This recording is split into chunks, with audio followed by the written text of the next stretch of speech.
And there's no question that both have dropped dramatically as a direct result of our work. And the reason I say there's no question is because we can compare it to similar drops in overall homicide and so forth. But the first thing I want to show you about arrest is and this is a table from England, but we just got a study yesterday from, some of you know the name, David Finkelhoff, from David at the University of New Hampshire, NIJ study. Same thing, this shows that between calling the police and a conviction is a 98% attrition rate. What do I mean by that? I mean that for every 100 calls to the police, and even 100 arrests, for every 100 arrests, 2 men will actually be convicted and will go to jail. In England, I think it's like 3 or 4. David just did a study in the United States of men with children who are in domestic violence situations where children were present, and he found 2 out of every 100 men ended up going to jail.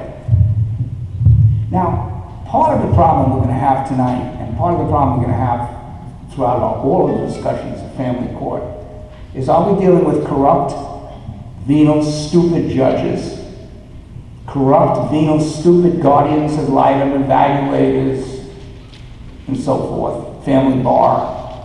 And of course we are, no question, we are, for the most part, many part. Or are we dealing with systemic bias?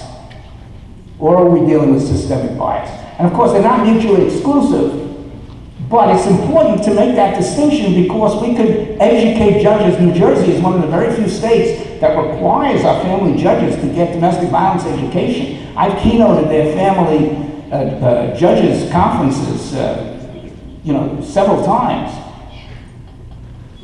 But educating people, if they're dealing with a system that is systemically sexist and biased against women, has only a limited payoff. And so I'm just saying, it doesn't mean we shouldn't fight to get what we want. So the question here with the attrition that we're going to want to ask is, are we dealing with bad police?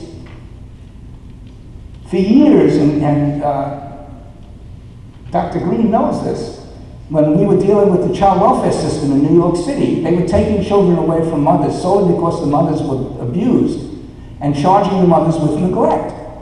And if a mother was choked, or if they couldn't pay their rent, which is against statutes as bad. Or if they couldn't pay their rent. And if a mother was choked, they would write down she had engaged in domestic violence. And so Mrs. Nicholson, Charlene Nicholson, a Jamaican woman from Queens, New York, came forward, and we were able to identify 50 other women, and we had a long case in federal court, and we were triumphant. We won that case. And I have to tell you, because of my experience, before I went in and met wonderful people like Dr. Green and others from ACS New York, I had a lot of prejudice against child welfare. I had been on the board of the Child Fatality Review Board in this area, in central New Jersey, as well as northern New Jersey. But I had some very biased feelings. And I have to tell you, those people were among the most dedicated human beings I had ever met in my life when I got to work with them. When the federal judge appointed me and some others to oversee the reorganization of New York, I had never met dedicated people in my life like that. Many of them were leading feminists and anti-violence people. So the question wasn't just that they were bad, stupid people who needed training, because they now have training, they hardly have time to work, they have so much training. The question was, why do good people do bad things? And why do they do these things, like we were saying before, to others that they would never stand for if they were done to themselves?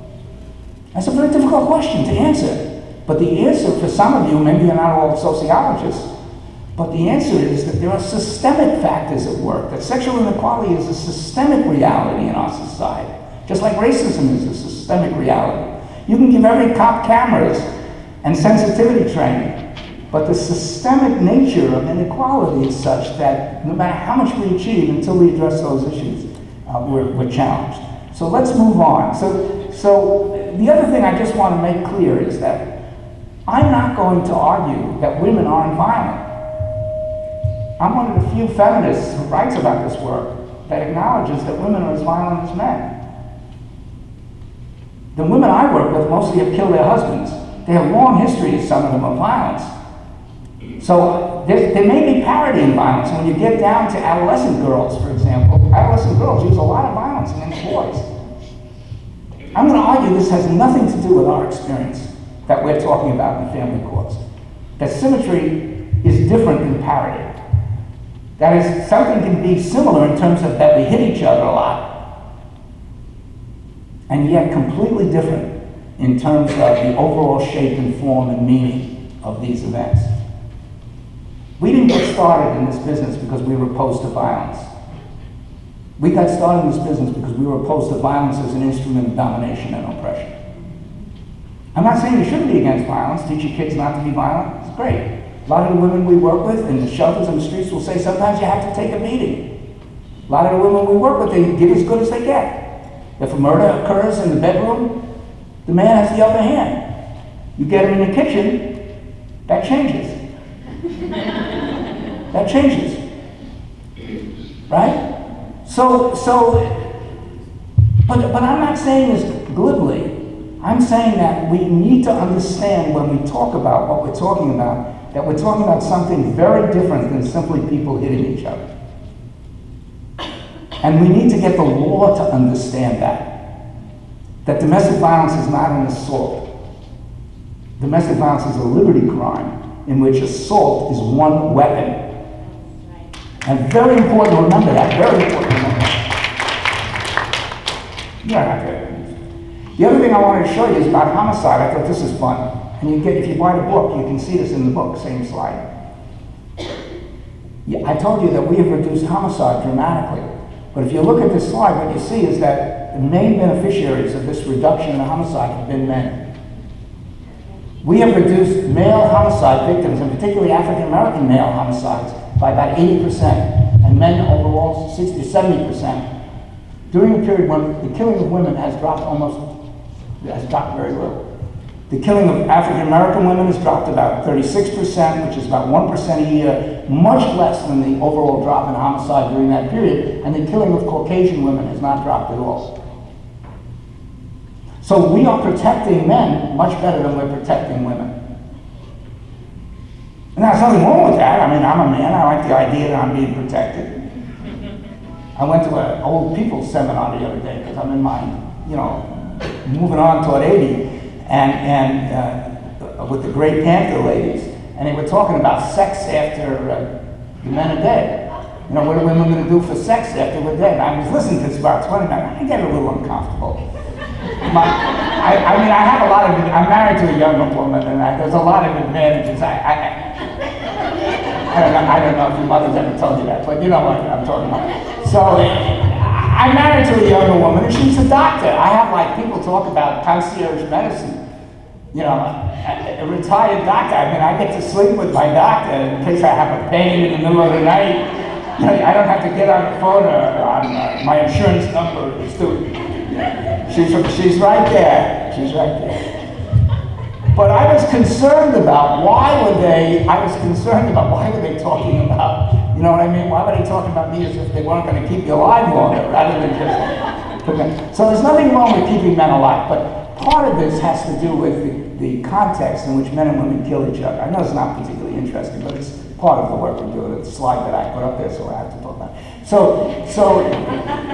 But the context is that men tend to kill women in situations where the women are leaving, or they think the women are leaving, right? And we know that separation is the most dangerous period. It's so fascinating when judges will say, well, why didn't she leave? If she didn't leave, it couldn't have been really serious, right? Well, the only incident that she reported was after she left. She never talked about the violence before.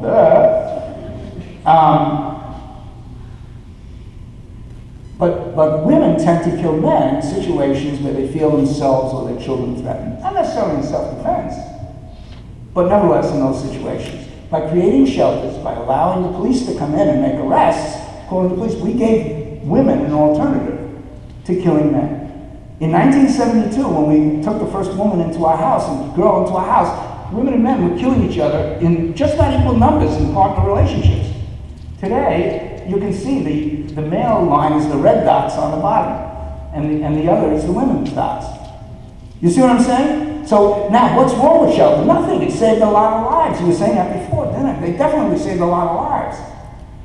But the reality is because our protections are so short-lived, and because we have focused almost completely on the women we call victims, rather than targets or, you know, whatever we do, that we haven't really done much about the offenders or their capacity to access the women in our lives. You know, and that's what that arrest rate means. So you take that low arrest rate, and you got to understand, in England, you can be arrested 50 times. And the same as the United States, in New Jersey. I had a cop with the state police here in New Jersey who had 100 domestic violence arrests and was still on a job. Every single one. They treat him here in New Jersey. I don't know how many of you live in New Jersey, but they treat him in New Jersey in traffic court. Every single one. He could have been 50, 100 domestic violence offenses, and it's still treated as if it was the first offense. He's no more likely to get sentenced on the 50th than on the first. Even though the victim has now experienced 50 assaults. You see what I'm saying? So our law, and we're going to talk a lot more about this because it has a tremendous bearing on how the family court perceives domestic violence. Our law, which equates partner abuse with incidents of assaults, treats each single incident as a separate crime rather than the accumulation. And then when a man commits a lot of it, they describe him as a recidivist. And we start typing him. What kind of men are serial abusers? The reality is, as you'll see in a second, this is abuse. Abuse is almost never isolated. There's probably fewer than 3% of the cases in which there's a single incident of violence and it ends. I mean, there's a lot of analogies, if you want, we can talk about later, to how AIDS was misperceived early on in the epidemic. In the way. But my point is that if the police aren't putting people in jail, it could be because they're bad police, but it could also be because they're treating each incident of abuse separately. And what you're going to see in a second, I'm telling you what you're going to see, I could just show it to you, but I don't know how to manage the slides. But I'll tell you this, you bear with me, you'll think you have this. What you'll see in a second is that 99% of domestic violence is trivial. Is trivial. It's low level. Pushes, shoves, grabs, kicks, punches, hits. Now, it's not trivial in the sense that we want it done to us, but it's trivial in the sense that if a cop arrives at the scene and he's come from an assault and you walk into the emergency room, yes, everybody has experienced, particularly if you work in the system, you've seen people with much more serious injuries, large numbers of women killed, strangled, raped. Nobody's denying that. But in the history of abuse in a particular relationship and in the whole population, 95 to 99% of all physical abuse is non-injurious and non-serious. That's very important because now all you have to do is ask yourself, here, you're a police officer now, not the ignorant, uneducated, untrained guy. You're a police officer, you're a judge. And I have a law that says I have to look at the particular incident. And 99% of the incidents are low level. Who's going to jail? You see what I'm saying? No one's going to jail. So the first thing we want you to do is we want you to do what they've done all over Europe, which is to recognize this as a pattern and a historical abuse. Historical abuse. It was wonderful. The minute I arrived in Scotland, it couldn't have happened better. One of the members of parliament was accused by 3 former wives. He charged a conspiracy of wives with 35 assaults over 20 years, including hitting a 16-year-old with a metal frying pan. And the judge who was sentencing him, wonderful woman, the judge who was sentencing him said that she could not, under the law, sentence him for more than a year, because each of those crimes had to be treated separately as a separate misdemeanor act, because there was no such thing as historical abuse. You see what I'm saying? But I mean, just transliterate that into your family court situation, where what the family court sees is a series of acts which have to be proved, each one of which creates evidentiary challenges rather than the pattern of behavior. So this is a real problem. The other thing I want to, the other thing, we'll get to know each other. And this is something that was originally developed by my friend Marianne Hester at the University of Bristol in England. She calls it the three-planet model.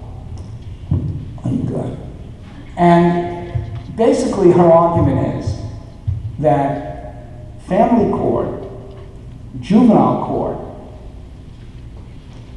and criminal court are to us like three separate planets, where the people speak a completely different language, where they wear different clothes, where they have different expectations. I'm going to talk about this more if we have time later, but I just want to say that one of the most difficult challenges we have, and I don't know how many of you have experienced where you've had an order from, a no-contact order from the criminal court, and the family court has told you that if you don't give your partner access, you're going to lose your kid. Anybody had that experience?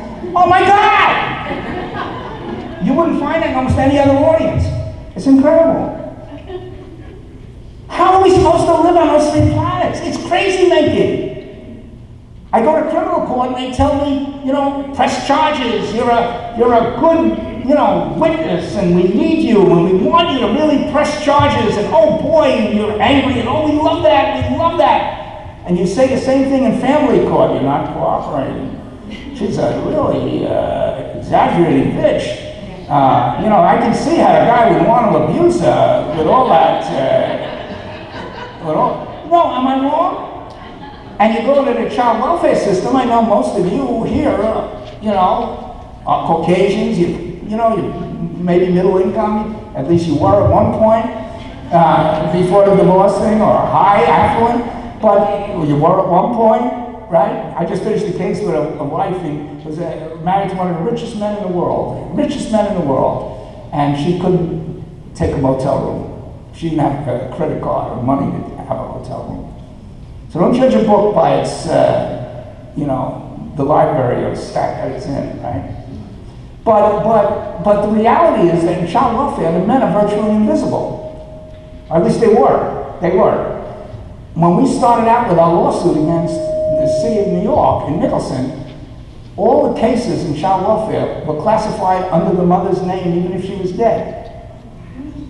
And that was true in 14 other states. Now, New York has changed that.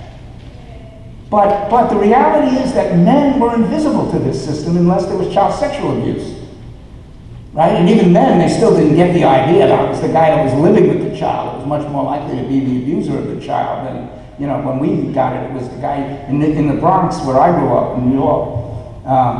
They didn't have many bushes or trees. But we had a tree that was called the poplar tree that my teacher, Mrs. Odell, in the Black Foresters, my club, it would wrap its roots around the water pipes and break the water pipes. I thought, this is awful. Nature is terrible. I don't have anything to do with nature. I mean, I lived in Bronx Park, so it wasn't quite all that bad. But the point, that had no point. It's just a true story. But I want you to get how crazy making this is. How crazy making this is. And how the guy who on Monday is the offender and is treated, you know, as he should be, as a monster by the prosecutor, comes the next day into Bergen Family Court and is treated like a good enough dad. And his interest in the child, which suddenly arose when he saw he was going to have to be paying child support and alimony, is taken as the more intense his interest, the more it shows what a good daddy he is to the evaluator and loves his child. Whereas the woman shows the same intensity of interest, and she's entrapping, she's enmeshing, she's bonding inappropriately, she's alienating the child. What's a girl going to do? What's a girl going to do? It's not easy. So we'll talk about this, but I want you to get, this is very helpful, I hope, because I want you to really see that as we outline all of these differences, you're getting some sense of the challenge that we have in negotiating these systems. And they run by completely different principles. The family court has no constitutional basis, as far as I can see. I don't know if Wendy here, I hope not. And I don't see she won't say. But but the constitutional base is very shaky of the family court, to put it mildly, because they believe in, right, civility and familiarity and, you know, all the things that we love. So let's move on, but I want to, oh yeah, so we'll come back to this, okay? But it's true that the mother who is, I had a case in family court where they didn't believe the mother. She had this long, detailed history, and they said she was hallucinating. So she brought in this 3-year diary that she had kept, and they changed the diagnosis to obsessive. No, I'm serious. I'm serious. So these are very, very difficult systems to negotiate. And part of what we've tried to do is to have combined courts where the family matters are heard in the same situation. Denver, Colorado, which is one of the, in my view, now one of the best states in the United States in terms of family court. And I just got an email from the head of the Colorado Coalition recently. She said the complaints from women in family court have gone down to almost 0. Now, I can't believe that, but what they have done is they said you have to hear, you correct me if I'm wrong about this, but I think this right. They have to hear the domestic violence case before they hear the case in chief. That the safety is more important than the child's best interest. That's the priority. That mothers cannot be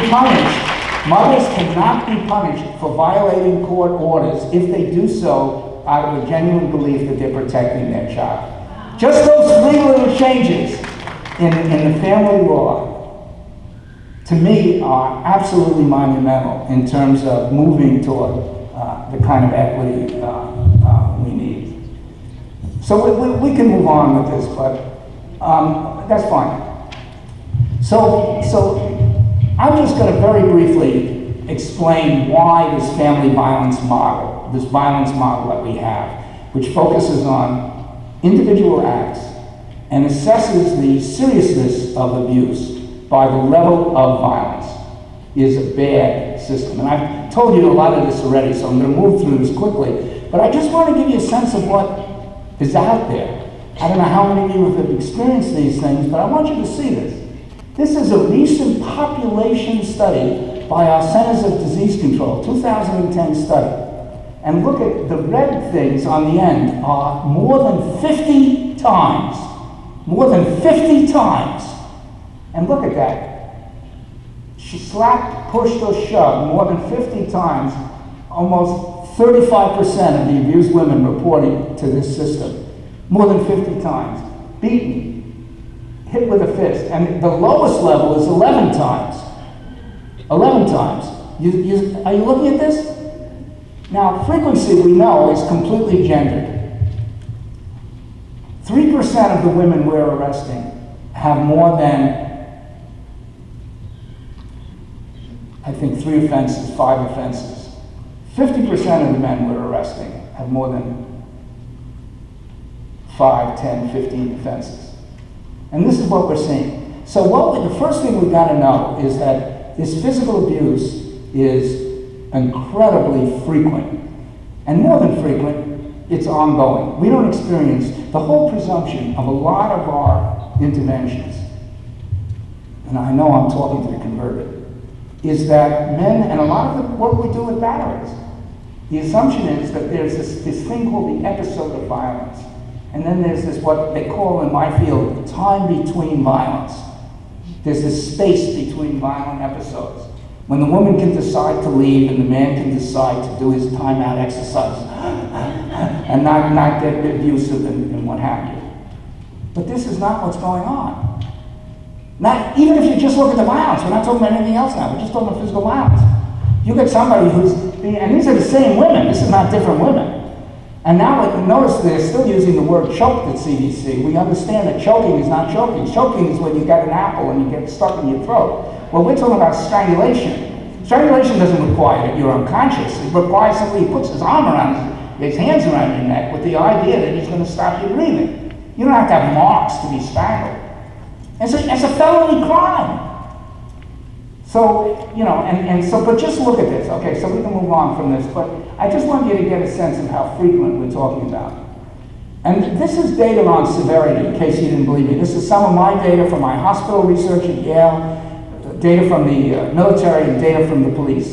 And all this shows is that like I said before, that almost 95 to 98% of all domestic violence, even in these places where you would expect to see the most severe violence, is non-injurious. So we can move on. But what you're seeing, in other words, what you're seeing is a pattern, right, of low level but frequent violence. It is nothing in my caseload, including my family caseload, for me to have women who have been assaulted 300, 400, 500 times, even 1,000 times. And again, by assaulted, I don't mean she had her teeth punched out. I mean he put his hands on her when she did not want him to. But the cumulative effect of that over time is can be a hostage-like experience of entrapment. I had a little girl, she had such bad sickle cell disease that she had to drop out of public school. Oh, Wendy's here. I'll talk a little bit about you, but you're going to be kind to me. She scares me. I didn't take my meds. She's so smart. You're lucky to have her on your board. I wish we had people on our board like this.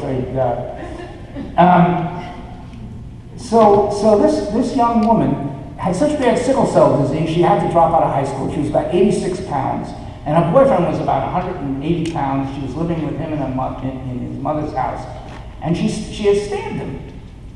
And I was trying to find out what it was that he did that made her take this drastic act. And there were a few things he had done that were pretty severe. He pushed her against the gate once and she cut her back, and there were some other things. But I'm pretty good at what I do. But she was basically walking out the door, and I said to her, Clarice, did he ever put his hands on you when you didn't want him to? And she then ran out, and we would grab her wrist, he would hold her arm, he would belly bop her, he would step on her foot. Nothing that obviously would impress a police officer or anything else, but the cumulative effect, belly popping, moving you against the wall like that. But the cumulative effect of that was incredible for this woman, and was as entrapping and as responsible for the defensive stabbing that she had committed as if he had tied her up and punched her teeth out and stuff like that. But because of the way the law fragments assault by defining abuse and equating it with individual assault, all of this is invisible. And in fact, not only invisible, but the leading researchers in the field and at the University of New Hampshire have defined these acts as not abuse. They don't even account them because they're so low level. We just accept them. And what I want to tell you is, I told you before that there's been a 60% decline in the most serious forms of violence. What I did not tell you was that there has been almost no decline in these forms of low-level violence, and if anything, they have increased. And then in some ways, by focusing our radar only on the severest acts, by applying a calculus of harms, by which I mean the more injury, the more severe the problem, even though in the United States, according to this latest Finkelhall study, even in cases where there's injury, 54% of the men where the woman required hospitalization are not being arrested.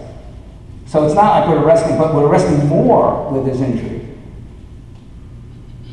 But my point is that here is a situation where the vast majority of domestic violence is falling below the radar. Even though we mandate arrest in New Jersey, we mandate arrest in Connecticut. In my town, in New Haven, Connecticut, you give your girlfriend a finger, you're going to jail. But you'll be out of jail in 20 minutes. Right? So I'm just saying that these guys aren't being convicted. So this just tells us that we did it, and we can move on, but part of what our research did at Yale, you can just hit that a lot, was we showed that domestic violence, and I'll just tell you this, because we'll just stop when we fall asleep or we run out of time. But part of what we showed at Yale, and this was a very interesting, even though this research is very old, but you may not know it, we showed that battered women, and many of you, experience a range of problems disproportionately to women who are not abused. And these problems I'm listing here, and child abuse is one of them, and I just put out there domestic violence. We showed in our research, we showed it 45 years ago, the first study that was done was our study at Yale New Haven Hospital. We showed that 45% of the mothers of abused children were being battered, and that in these cases, the typical batterer was the same guy who was beating the child. The vast majority of child deaths in the United States are caused by men, not women. You know that?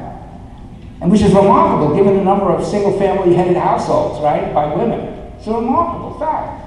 Almost all the severe injury to children is caused by men, not women. And yet when a woman drives a car into the Texas water or drives off the highway at 1,000,000 miles an hour on her antidepressants or whatever, that's the case that gets in the news headlines, not the every single day cases. And there's not one program in the United States that I'm aware of, maybe ACS has changed now, not one program in the United States that I'm aware of in child welfare which focuses on abuse solely by men. Oh, I'm not talking about child sexual abuse now, I'm talking about physical abuse. Yes, sure. And if you look at Parents Anonymous and you look at the research, it's almost all mothers. And I know this because I'm not a mother, I'm a father. And I would go to these meetings when my kids were being raised. I mean, my wife's idea of children is, you pop them and then this guy comes and takes care of them. She barely missed a day at work. And I would have to go to all these meetings, and the woman would say, well, with the mothers, and I would raise my hand, and I would say, there's me here, father. She would look, like somebody made a bad smell, and then she would go. And the mothers would, no, it's not funny. Ann has this theory, I wish she had come with me today, but she has this theory of what she calls surplus cleaning. You know what this is? I don't know if you have this here in New Jersey. But her theory of surplus cleaning is that each of us is born with a certain amount of cooking and cleaning in us, and when we use it up, it's done. And you can imagine with the next line, she's used hers up. Whereas because I was raised as a Jewish prince, I have all this cooking and cleaning left in me.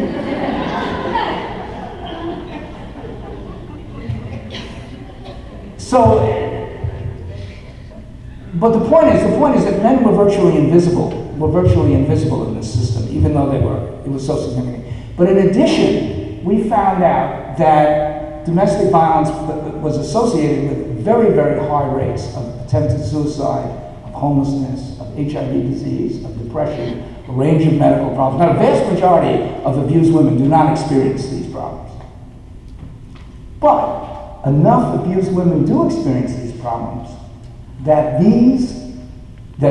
domestic violence in our research emerged as the most important context for female suicide attempts, female alcohol and drug abuse, and for a range of other problems. In other words, even though there weren't that many battered women who had these problems, there were enough who did that they made a significant difference in terms of all female alcoholics. 50% of the African American women who attempt suicide do so in the context of domestic violence, about 40% of Caucasian women. And if you look at rape, I'm sure you know this, and we're going to get into the sexual violence in a minute, but the majority of rapes, about 80-90% of all rapes are committed either by partners or by people you know, which often is a date or somebody you used to date. About 3%, 5% are strangers. Now you wouldn't know this by watching, unless you only watch Victims Unit, CSI Victims Unit. But if you watch the rest of CSI, you would never know this. But even though partners are the most commonly reported